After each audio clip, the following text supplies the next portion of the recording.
ഇപ്പോൾ അവസാന നിമിഷങ്ങളിലേക്ക് കടക്കുകയാണ്. അപ്പോൾ മീറ്റിങ്ങിൽ നമ്മളിന്ന് മനസ്സിലാക്കുന്നത് foundation stone, keystone, cornerstone of the ആർച്ചിനെ പറ്റിയാണ്. അപ്പോൾ ഈ 3 സ്റ്റോണുകളെ പറ്റി എനിക്കറിയാവുന്ന കാര്യങ്ങൾ, മനസ്സിലായ കാര്യങ്ങൾ പറഞ്ഞു കഴിഞ്ഞു. ഫൗണ്ടേഷൻ സ്റ്റോൺ ആണ് നമ്മുടെ ഒന്നാമത്തെ പടി. രണ്ടാമത്തെ പടിയാണ് കോർണർ സ്റ്റോൺ. അപ്പോൾ മൂന്നാമത്തെ പടിയാണ് keystone of the arch, അല്ലെങ്കിൽ ആണിക്കല്ല് എന്ന് പറയുന്നത്. അപ്പോൾ സ്വാതന്ത്ര്യത്തിലേക്കുള്ള വഴി എന്നാണ് അതിന് പറയുക. അപ്പോൾ അതിലേക്കുള്ള ആർച്ച് നിർമ്മിക്കുന്നതിലെ 3 മെയിൻ കല്ലുകളാണ് ഈ 3 കല്ലുകൾ. അപ്പോൾ സ്വാതന്ത്ര്യത്തിലേക്ക് നീങ്ങാനായിട്ടുള്ള കവാടത്തിൻ്റെ ആണിക്കല്ലാണ് മൂന്നാമത്തെ പടി. അപ്പോൾ മൂന്നാമത്തെ പടി ആണിക്കല്ലാണെന്ന് പറയുന്നതോടൊപ്പം തന്നെ മറ്റ് പടികൾ കൂടി ഉണ്ടെങ്കിൽ മാത്രമേ ഈ ആണിക്കല്ലിന് അവിടെ നിലനിൽക്കാൻ സാധിക്കുകയുള്ളൂ. അപ്പോൾ ബാക്കിയുള്ള പടികൾ കൂടി നിന്നാൽ മാത്രമേ ആണിക്കല്ലിന് നിൽക്കാൻ പറ്റുള്ളൂ. ആണിക്കല്ലുണ്ടെങ്കിൽ മാത്രമേ ബാക്കിയുള്ള കല്ലുകൾക്ക്, അതായത് ബാക്കിയുള്ള പടികളിലൂടെയുള്ള കല്ലുകൾ, ആർച്ചിലെ കല്ലുകൾ, മറ്റു പടികളാണ് ആർച്ചിലെ കല്ലുകൾ എന്ന് വിചാരിക്കുകയാണെങ്കിൽ നിൽക്കാൻ സാധിക്കുകയുള്ളൂ. ചുരുക്കത്തിൽ മൂന്നാമത്തെ പടിയാണ് ബാക്കിയുള്ള എല്ലാ കല്ലുകളെയും ചേർത്ത് പിടിച്ചു നിർത്തുന്നത്. അപ്പോൾ ബേസിക്കായിട്ട് ഈ മൂന്നാം പടി ഇല്ലെങ്കിൽ ബാക്കിയുള്ള പടികൾക്കൊന്നും നിലനിൽപ്പില്ല. അപ്പോൾ ഒരാൾ ബാക്കി പടികൾ ചെയ്യുവാണെങ്കിൽ മാത്രമേ മൂന്നാം പടി ചെയ്യേണ്ട ആവശ്യമുള്ളൂ എന്നും പറയുന്നുണ്ട്. അപ്പോൾ ഇത് അങ്ങോട്ടും ഇങ്ങോട്ടും കോ റിലേഷനിൽ ഉള്ള പടികളാണ്. അതായത് നമ്മൾ സറണ്ടർ ചെയ്യാൻ ശ്രമിക്കുന്ന സമയത്ത്, അതായത് മൂന്നാം പടി എന്ന് പറയുന്നത് ഒരു സറണ്ടർ ചെയ്യാനുള്ള തീരുമാനമാണ്. ദൈവത്തിൻ്റെ ഇച്ഛയ്ക്കും ആഗ്രഹത്തിനുമായിട്ട് ഞാൻ എൻ്റെ ആഗ്രഹങ്ങളെ തിരിച്ചു വിടുന്നു എന്നുള്ളതാണല്ലോ മൂന്നാം പടി. അപ്പോൾ ഒരാൾ എയിൽ വന്നിട്ട് പെട്ടെന്ന് തന്നെ ഈ സറണ്ടറിങ് നടക്കുകയല്ല, പറ്റാതെ വരും ഈ മൂന്നാം പടിയിൽ.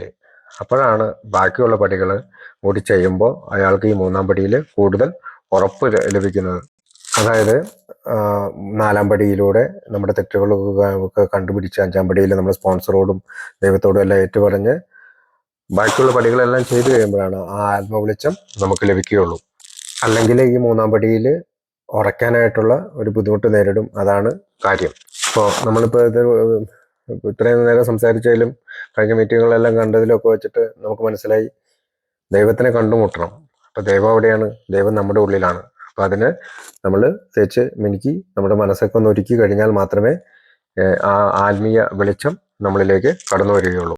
അപ്പോൾ ആ ദൈവത്തെ കണ്ടെത്താനായിട്ടുള്ള തെരഞ്ഞു നടക്കലുകളിൽ നമ്മുടെ മനസ്സിൻ്റെ ഉള്ളിലുള്ള തടസ്സങ്ങളാണ് ഈ പറയുന്ന നമ്മുടെ തെറ്റുകളും കുറ്റങ്ങളും, റിസെൻമെൻറ്റ്സ്, ഭയം, മറ്റേ സെക്സ്, മറ്റുള്ളവരെ ദ്രോഹിച്ച കാര്യങ്ങൾ, ഇതെല്ലാം നമ്മൾ ക്ലീൻ ചെയ്യേണ്ടി വരും. അതോടൊപ്പം നമ്മുടെ സ്വഭാവ വൈകല്യങ്ങളെ നമുക്ക് തുടച്ചു നീക്കേണ്ടി വരും. അപ്പോൾ ബ്ലോക്ക് ചെയ്യുന്ന ഈ കാര്യങ്ങളെല്ലാം നമ്മൾ മാറ്റേണ്ടിയിരിക്കുന്നു. എങ്കിൽ മാത്രമേ നമുക്ക് ഈ വെളിച്ചത്തിലേക്ക് കടന്നു വരാൻ പറ്റുകയുള്ളൂ. അപ്പോൾ മാത്രമേ നമുക്ക് ഈ സറണ്ടർ എന്നുള്ള കാര്യം നമുക്ക് ജീവിതത്തിൽ പ്രവർത്തിക്കാൻ പറ്റുകയുള്ളൂ. അതുകൊണ്ടാണ് നമ്മൾ തീരുമാനിച്ചു എന്ന വാക്ക് മൂന്നാം പടിയിൽ കാണുന്നത്. സറണ്ടർ ചെയ്യാനായിട്ട് തീരുമാനിച്ചു. അപ്പോൾ തീരുമാനിച്ചു കഴിയുമ്പോഴും നമുക്കത് പറ്റാതെ വരുമ്പോഴാണ് മറ്റുള്ള പടികൾ ചെയ്ത് കഴിയുമ്പോൾ നമുക്കതിന് കൂടുതൽ കരുത്തുറ്റ ഒരു തീരുമാനത്തിലേക്ക് നമുക്ക് എത്താൻ സാധിക്കുന്നത്. അപ്പോൾ മൂന്നാം പടിയാണ് കീ സ്റ്റോൺ. അതില്ലെങ്കിൽ നമുക്ക് മുമ്പിലേക്ക് പോകാൻ പറ്റുകയില്ല, മറ്റു പടികൾ ചെയ്യാനായിട്ട് പറ്റുകയില്ല. 1ഉം 2ഉം പടികൾ മനസ്സിൽ ബോധ്യപ്പെടേണ്ടതാണ്. മൂന്നാമത്തെ പടി മനസ്സുകൊണ്ട് പ്രവർത്തിക്കേണ്ടതാണ്. 4 മുതൽ 9 വരെയുള്ള പടികൾ നമ്മുടെ ജീവിതത്തിൽ പ്രവർത്തിക്കേണ്ടതാണ്. 10ാം പടി എന്ന് പറഞ്ഞാൽ 4 മുതൽ 9 വരെയുള്ള പടികളെ തുടർന്നും ദൈനംദിനം ചെയ്തുകൊണ്ടിരിക്കലാണ്. നിരന്തരമായിട്ട് ചെയ്യേണ്ടതാണ്. 10ാം പടിയിൽ നിരന്തരമായിട്ട് നമ്മൾ 4ഉം 9ഉം പടികളാണ് ചെയ്യുന്നത്. അപ്പോൾ 11ഉം 12ഉം പടികളിലൂടെ മാത്രമേ നമുക്ക് വളർച്ച കൈവരിക്കാൻ സാധിക്കുകയുള്ളൂ. അപ്പോൾ 11ാം പടിയിൽ നമ്മൾ എത്തുമ്പോൾ നമ്മൾ കുറച്ചും കൂടി ദൈവത്തിൻ്റെ കാര്യത്തിൽ സ്ട്രോങ് ആവുകയും 3ാം പടി കുറേ കൂടി ഉറപ്പിക്കാനും സാധിക്കുന്നത് ഈ 11ാം പടി കഴിയുമ്പോഴാണ്. അപ്പോൾ 3ാം പടിയിൽ തീരുമാനിച്ച ഒരു കാര്യം നടപ്പിലാവുന്നത് 11ാം പടിയിൽ എത്തുമ്പോഴാണ്. അപ്പോൾ എല്ലാ പടികളും വേണം, അതോടൊപ്പം തന്നെ ഈ 3ാം പടിയും വേണം. അപ്പോൾ കവാടം നിർമ്മിക്കുന്നതിനായിട്ട് ആൽക്കഹോളിക്സ് അനോണിമസിന്റെ ബുക്കിൽ ആദ്യത്തെ 103 പേജുകളിലാണ് ഈ 12 പടികൾ വിവരിക്കുന്നത്. 1ാം പടി വിശദീകരിക്കുന്നതിനായിട്ട് 1 മുതൽ 43 വരെയുള്ള പേജുകളാണ് മാറ്റി വെച്ചിരിക്കുന്നത്. ഡോക്ടറുടെ അഭിപ്രായം 8 പേജാണ്. അപ്പോൾ അതും കൂടി കൂട്ടുമ്പോൾ 1ാം പടിയുടെ ഭാഗമായി ചേർക്കേണ്ടതാണത്. അപ്പോൾ 51 പേജുകളിലായിട്ടാണ് 1ാം പടി വിശദീകരിച്ചിരിക്കുന്നത്.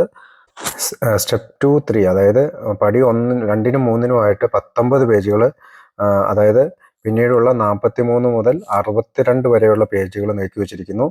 സ്റ്റെപ്പ് 4, 5, 6, 7, 8, 9 എന്നിവയ്ക്ക് 20 പേജുകളാണ്. അതായത് പിന്നീടുള്ള 43 മുതൽ 82 വരെയുള്ള പേജുകൾ നീക്കി വെച്ചിരിക്കുന്നു. പിന്നീട് സ്റ്റെപ്പ് 10, 11, 12 എന്നിവയ്ക്കായി 20 പേജുകൾ, അതായത് പേജ് നമ്പർ 83 മുതൽ 103 വരെയുള്ള പേജുകൾ വിവരിച്ചിരിക്കുന്നു. ഇതിനർത്ഥം ഒന്നാം പടിക്കാണ് ബുക്കിൽ ഏറ്റവും കൂടുതൽ പേജുകൾ നീക്കി വെച്ചിരിക്കുന്നത്. അപ്പോൾ ഒന്നാം പടിയിൽ ഉള്ള സമ്മതവും, രണ്ടാം പടിയിലുള്ള വിശ്വാസവും, മൂന്നാം പടിയിലുള്ള തീരുമാനവുമാണ് ഈ ആർച്ചിന് വേണ്ടിയിട്ട് വേണ്ടത്. അപ്പോൾ ഒന്നാം പടിയിൽ പരാജയം സമ്മതിക്കുന്ന ഞാൻ രണ്ടാം പടിയിൽ ഈ 1ഉം 2ഉം പടികൾ മനസ്സിൽ ഉൾക്കൊണ്ടുകൊണ്ട് ഉറപ്പിച്ചുകൊണ്ട് ഒരു സ്വീകാര്യത അല്ലെങ്കിൽ let go, acceptance and let go എന്നീ 2 തത്വങ്ങൾ സ്വീകരിച്ചുകൊണ്ട് 1ഉം 2ഉം 3ഉം പടികളിലൂടെ നമ്മൾ നിരന്തരം ചെയ്തുകൊണ്ടിരിക്കുകയാണ്. അപ്പോൾ ഒരംഗത്തിന് 1ഉം 2ഉം പടികൾ ബോധ്യപ്പെട്ടാൽ മാത്രമേ മൂന്നാം പടിയിൽ സ്വന്തം ഇച്ഛയും ആഗ്രഹവും ദൈവത്തിൻ്റെ ഇതിൽ തിരിച്ചുവിടാനായിട്ട് സാധിക്കുകയുള്ളൂ. അപ്പോൾ 4ഉം 9ഉം പടി പ്രോഗ്രാം ഓഫ് ആക്ഷൻ എന്ന് പറയുന്നത്. അപ്പോൾ പ്രവൃത്തി ആവശ്യമുള്ള അതാണ് പടികൾ. 10ആം പടി ഇവയുടെ എല്ലാം ആവർത്തനമാണ്. അപ്പോൾ ആദ്യം പറഞ്ഞ പോലെ 11ഉം 12ഉം പടികൾ വളർച്ചയുടെ അല്ലെങ്കിൽ ഓരോ ആൽക്കഹോളിക് അനോണിമസിലെ അംഗത്തിൻ്റെ പുരോഗതിയുടെ പടികൾ എന്നാണ് പറയുന്നത്. അപ്പോൾ ഇത് മരണം വരെയുള്ള ഒരു ജീവിത രീതിയാണ്. അപ്പോൾ ഞാൻ ഈ ദൈവം കളിക്കുന്നത് നിർത്തി എന്ന് പറയുന്ന ഒരു ഭാഗത്ത് എങ്ങനെയാണ് ദൈവം കളിക്കുന്നത് ഒഴിവാക്കുന്നതെന്ന് പറയുന്ന ഒരു കാര്യം, അത് ആരെങ്കിലും നമ്മളോട് ഉപദേശം ആവശ്യപ്പെടുന്നില്ലെങ്കിൽ അത് നൽകരുതെന്നാണ് പറയുക. മറ്റുള്ളവരുടെ സ്വപ്നങ്ങൾ ശ്രദ്ധിക്കുകയും അവരെ സഹായിക്കാൻ ആഗ്രഹിക്കുന്ന രീതിയിൽ നമ്മൾ അവരെ സഹായിക്കുകയും ചെയ്യുക. സ്വന്തം ശക്തി കണ്ടെത്താൻ അവരെ പ്രോത്സാഹിപ്പിക്കുക. ആരെയും വിധിക്കരുത്. നമ്മൾക്ക് ഈ ലോകത്തിലെ എല്ലാ കാര്യങ്ങളുടെയും ഉത്തരം അറിയില്ല എന്ന് നമ്മൾ സമ്മതിക്കണം. അതല്ലെങ്കിൽ എനിക്ക് അറിയില്ല എന്നുള്ളതാണ് ഏറ്റവും വലിയ തിരിച്ചറിവ് എന്ന് എനിക്ക് മനസ്സിലാക്കണം. ഇപ്പോൾ ഒരു സ്പോൺസറിൽ ആത്മവിശ്വാസം അർപ്പിച്ച് നമ്മൾ അദ്ദേഹത്തിൻ്റെ കൂടെ പ്രവർത്തിക്കണം. അപ്പോൾ ഈ ലോകത്തിൽ ദൈവത്തിൻ്റെ ഉദ്ദേശത്തിനനുസരിച്ച് വിശ്വസിച്ചും പ്രവർത്തിക്കാൻ ഞാൻ തയ്യാറാകണം. തെറ്റിന് പകരം ശരി ചെയ്യാൻ ഞാൻ ശ്രമിക്കണം. ഓരോ വ്യക്തിയിലും ദൈവികതയുണ്ട്. അപ്പോൾ ആ ദൈവികതയെ നമ്മൾ തിരിച്ചറിയണം, അതിനെ ബഹുമാനിക്കണം. അപ്പോൾ ഒന്നാം പടിയിൽ മദ്യത്തിന് ഞാൻ അടിമപ്പെട്ടു എന്ന് സമ്മതിച്ചു. രണ്ടാം പടിയിൽ ഈശ്വര സഹായം കൂടിയേ തീരുവെന്ന് തിരിച്ചറിഞ്ഞു. മൂന്നാം പടിയിൽ തീരുമാനങ്ങൾ ദൈവത്തിന് സമർപ്പിച്ചു. നാലാം പടിയിൽ നമ്മെ സത്യസന്ധരായി നോക്കിക്കണ്ടു. അഞ്ചാം പടിയിൽ മറ്റൊരാളുടെ സഹായവും ആവശ്യമാണെന്ന് ബോധ്യപ്പെട്ടു. ആറാം പടിയിൽ ദൈവസന്നിധിയിൽ ഒരുക്കത്തോടെ എത്തിച്ചേർന്നു. ഏഴാം പടിയിൽ ദൈവത്തോട് വന്നുപോയ കുറവുകൾ ഏറ്റുപറഞ്ഞു. എട്ടാം പടിയിൽ ഉപദ്രവിച്ചവരുടെ എല്ലാം രമ്യതപ്പെടാനുള്ള മനസ്സുണ്ടായി. ഒമ്പതാം പടിയിൽ കുറ്റസമ്മതം വിവേകപൂർവ്വമായിരിക്കണമെന്നും പഠിച്ചു. പത്താം പടിയിൽ നമ്മിൽ നന്മയും തിന്മയും ഉണ്ടെന്ന് നാം തിരിച്ചറിഞ്ഞു.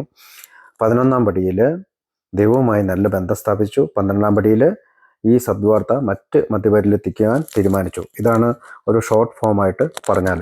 അപ്പോൾ നമ്മൾ ബുക്കിൽ വായിക്കുന്നുണ്ട്, നമ്മളുടെ പാത തികച്ചും പിന്തുടരുന്നവർ പരാജയപ്പെടുക വിരളമാണ്. അപ്പോൾ ഈ സ്വാതന്ത്ര്യത്തിലേക്കുള്ള പാതയെ പറ്റിയാണ് പറയുക.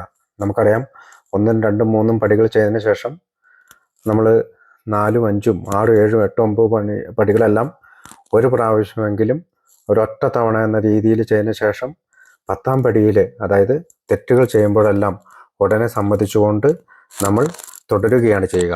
അപ്പോൾ നമ്മളൊരു പടികൾ എന്ന് പറയുമ്പോൾ നമ്മളൊരു സ്റ്റെപ്പ്, ഇങ്ങനെ ഒരു ലാഡർ അല്ലെങ്കിൽ ഒരു ഏണി ഇങ്ങനെ കുത്തനെ നിൽക്കുന്നെന്ന് വിചാരിക്കുന്ന രീതിയിൽ 4, 5, 6, 7, 8, 9 പടികൾ കയറിയതിന് ശേഷം 10ആം പടിയിൽ നിന്ന് തുടർച്ചയായിട്ട് ചെയ്യുക. അപ്പോൾ ഒരു പ്രാവശ്യം ഇത് ചെയ്യുന്നതിന് ശേഷം എന്നോട് ഒരു പഴമക്കാരൻ പറഞ്ഞത് എങ്ങനെയാണ്, ഇങ്ങനെ കുത്തനെ ലാഡർ പോലെയുള്ള പടികളല്ല, ചെയ്ത് കഴിഞ്ഞതിന് ശേഷം എനിക്ക് നിൽക്കുന്നത് നിലത്തിങ്ങനെ നിരത്തിട്ടിരിക്കുന്ന പോലെയാണ്. അപ്പോൾ 10ആം പടിയിലാണ് നമ്മൾ ഒരു ദിവസം നിൽക്കുന്നതെങ്കിൽ ചിലപ്പോൾ നമുക്ക് 3ആം പടിയിലേക്ക് ചാടേണ്ടി വരും, 2ആം പടിയിലേക്ക് ചാടേണ്ടി വരും, 3ആം പടിയിലേക്ക് ചാടേണ്ടി വരും. അതായത് പാരലായിട്ട് പടികൾ ചെയ്യുക എന്ന് പറയുന്നത് പടികൾ ചെയ്ത ശേഷമുള്ള ജീവിതത്തിൽ സംഭവിക്കുന്നതാണ്.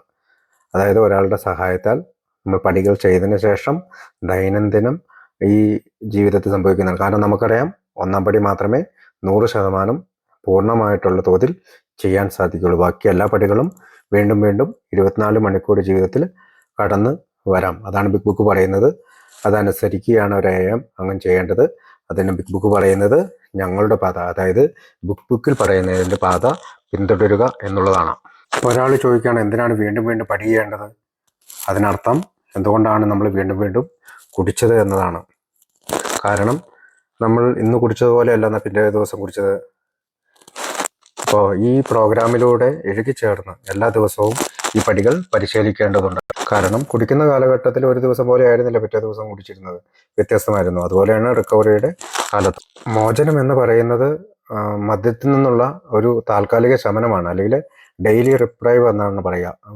ഡേ ബൈ ഡേ ഉണ്ടാകുന്ന ഒരു ആത്മീയ സ്വസ്ഥിതി അല്ലെങ്കിൽ ഒരു ആത്മീയ അവസ്ഥ എന്നതാണ്. അപ്പോൾ ഈ മദ്യത്തിൽ നിന്നുള്ള താൽക്കാലിക ശമനത്തിന് വേണ്ടിയിട്ട് ഈ ആത്മീയ അവസ്ഥയെ വളരെയധികം ഡിപ്പെൻഡ് ചെയ്തിട്ടുണ്ട്. അപ്പോൾ പടികളാണ് നമ്മുടെ ഈ ആത്മീയ അവസ്ഥയെ അല്ലെങ്കിൽ ഒരു സ്പിരിച്വൽ കണ്ടീഷനെ തുടർന്നു കൊണ്ടുപോകാനും ലോങ് ടൈം സോബറിറ്റിയിൽ നിലനിർത്തുവാനും കാത്തു സൂക്ഷിക്കുവാനും എല്ലാ ദിവസവും സഹായിക്കുന്നത്.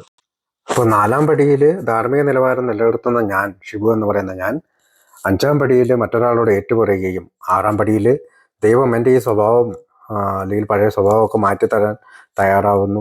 7-ാം പടിയിൽ കുറ്റങ്ങൾ മാറ്റുവാനായിട്ട് ദൈവത്തോട് അപേക്ഷിക്കുന്നു. 8-9 പടികളിൽ ഉപദ്രവിച്ചവരുടെ പട്ടിക തയ്യാറാക്കി പരിഹാരം ചെയ്യുന്നു. 10-ാം പടിയിൽ യഥാർത്ഥത്തിൽ നമ്മൾ നമ്മുടെ വിലയിരുത്തലുകൾ തുടരുകയും തെറ്റ് ചെയ്യുമ്പോൾ ഉടനെ സമ്മതിക്കുകയും ചെയ്യുന്നു. അപ്പോൾ പാസ്റ്റിലുണ്ടായ അല്ലെങ്കിൽ ഭൂതകാലത്തുണ്ടായ തെറ്റുകുറ്റങ്ങളുടെ കണക്ക് ഒറ്റത്തവണ തീർത്തതിന് ശേഷം വർത്തമാനകാലത്തിൻ്റെ തെറ്റ് ഉടനെ സമ്മതിക്കുകയും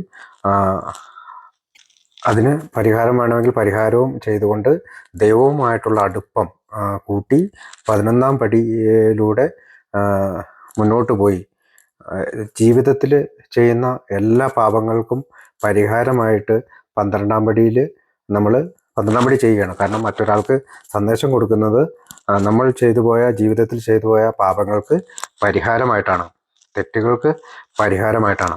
ബിൽ ഡബ്ല്യു എഴുതിയിട്ടുള്ള 12-12 അല്ലെങ്കിൽ 12 പാരമ്പര്യത്തിൻ്റെ മുഖവരിയിൽ എങ്ങനെ പറയുന്നുണ്ട്: ആത്മീയ സ്വഭാവമുള്ള ഒരു കൂട്ടം തത്വങ്ങളാണ് 7-12 പടികൾ. ഒരു ജീവിത രീതിയായി അവ ശീലിക്കുകയാണെങ്കിൽ മദ്യപാനം എന്ന ഒഴിയാബാധയെ പുറന്തള്ളാനും കഷ്ടത അനുഭവിക്കുന്നവനെ ജീവിതത്തിൽ സന്തോഷവാനായും പൊതുവിൽ പ്രയോജനപ്രദമായ ജീവിതം നയിക്കുന്നവനായും മാറ്റിയെടുക്കാൻ സാധിക്കുകയും ചെയ്യും. ബിൽ ഡബ്ല്യു പറയുന്നുണ്ട്, 12 പടികൾ നാം നമുക്ക് വേണ്ടി പരിശീലിക്കുന്നതാണ്. നമ്മുടെ സ്വബോധത്തിനായിട്ട്, നമ്മുടെ മാനസിക ആരോഗ്യം സംരക്ഷിക്കുന്നതിനായിട്ട്, നമ്മുടെ വികാരങ്ങളെ നമുക്ക് വേണ്ടി നിയന്ത്രിക്കാൻ വേണ്ടി. നാം നമുക്ക് വേണ്ടിയിട്ടാണ് മറ്റുള്ളവർക്ക് നന്മ ചെയ്യുന്നത്. നാം നമുക്ക് വേണ്ടിയിട്ടാണ് ധർമ്മം അനുഷ്ഠിക്കുന്നത്. നാം എല്ലാം നമുക്ക് വേണ്ടി ചെയ്യുന്നു. നമുക്ക് കൂടുതൽ സുബോധം ലഭിക്കുന്നതിനായിട്ട്, സുബോധത്തിൽ നിലനിൽക്കുന്നതിനായിട്ട് ആണ് ഓരോ ആളുകളും പ്രവർത്തിക്കുന്നത്. ഡോക്ടർ ബോബിനോട് ഒരിക്കൽ ചോദിച്ചു ഏതാണ് പ്രധാനപ്പെട്ട പടിയെന്ന്. ഡോക്ടർ ബോബ് പറഞ്ഞു, ഒരു കേക്കിൻ്റെ ഒരു ഉദാഹരണം പറഞ്ഞു. ഒരു കേക്കിൻ്റെ മിക്സ് തെറ്റിപ്പോയാൽ, ഇപ്പോൾ 2 മുട്ടയ്ക്ക് പകരം 3 മുട്ട ഇടുവോ, അല്ലെങ്കിൽ അതിലൊഴിക്കേണ്ട കെമിക്കൽ റമ്മോ ഇതൊക്കെ കൂടുതൽ ഒഴിക്കുകയൊക്കെ ചെയ്താൽ, അല്ലെങ്കിൽ 350 ഡിഗ്രിയിൽ കത്തിക്കേണ്ട ചൂടാക്കി എടുക്കേണ്ട സാധനം 450 ഡിഗ്രിയിൽ ഓവനിൽ ചൂടാക്കിയെടുത്താൽ അതിൻ്റെ ടേസ്റ്റും അതിൻ്റെ ആകൃതിയൊക്കെ മാറിപ്പോവും. അപ്പോൾ എല്ലാ പടികൾക്കും അതിൻ്റേതായ പ്രാധാന്യമുണ്ട്. ഒരു ചക്രത്തിലെ 12 വീലുള്ള ഒരു സ്പോക്ക് പോലെയാണ് ഈ 12 പടികൾ.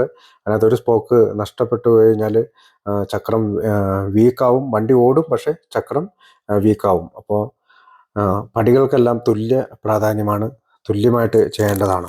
അപ്പോൾ 12 പടികൾ ചെയ്യുമ്പോൾ ആർത്തി വരുന്ന അല്ലെങ്കിൽ ക്രേവിങ് വരുന്ന അല്ലെങ്കിൽ അവ്യക്തമായ പഴയ ചിന്താഗതിയിൽ നിന്നും ജീവിതത്തിൽ നിന്നും ക്രമേണ പുതിയൊരു മെച്ചപ്പെട്ട ജീവിത രീതി നമുക്ക് തിരഞ്ഞെടുക്കാൻ കഴിയുന്നു. പഴയ ജീവിത രീതി മരിക്കുന്നു. നമ്മളിലുള്ള പഴയ വ്യക്തി അല്ലെങ്കിൽ പഴയ ഷിബു മരിച്ച് നമ്മൾ പുതിയൊരു ജീവിതം ജീവിക്കുന്നു. അതല്ലെങ്കിൽ നമ്മൾ പറയും പഴയ ഷിബു എപ്പോഴും എൻ്റെ കൂടെയുണ്ട്. എയിൽ വന്നു കഴിഞ്ഞപ്പോൾ അതൊരു പുതിയ ഷിബു അല്ലെങ്കിൽ പുതിയ പുനർജനിക്കപ്പെട്ടു എന്നുള്ളൊരു വാക്ക് പറയുന്നുണ്ട് ബുക്കിൽ.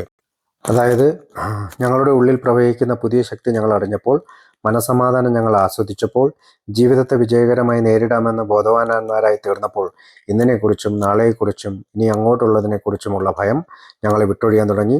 ഞങ്ങൾ പുനർജനിക്കപ്പെട്ടു എന്ന് പേജ് നമ്പർ 62 പറയുന്നുണ്ട്. ഇപ്പോൾ നമ്മൾ 3-ാമത്തെ പടിയിലായിരിക്കുന്നു. ഇപ്പോൾ പുനർജനിക്കപ്പെടുന്ന ഒരാൾക്കാണ് ഇങ്ങനെ ഈ സ്വാതന്ത്ര്യത്തിൻ്റെ പാതയിലൂടെ സഞ്ചരിക്കാൻ സാധിക്കുന്നത്. ഇത്രയും പറഞ്ഞുകൊണ്ട് ഞാനിവിടെ എൻ്റെ ഷെയറിങ് നിർത്തുകയാണ്. എനിക്ക് മനസ്സിലായ കാര്യങ്ങളും ഞാൻ ജീവിതത്തിൽ പ്രവർത്തിക്കാൻ ശ്രമിച്ച കാര്യങ്ങളൊക്കെയാണ് ഇവിടെ പറഞ്ഞത്. നന്ദി. എല്ലാം കേട്ടിരുന്ന എല്ലാവർക്കും നന്ദി പറഞ്ഞോടെ ഞാൻ നിർത്തുന്നു. Thank you.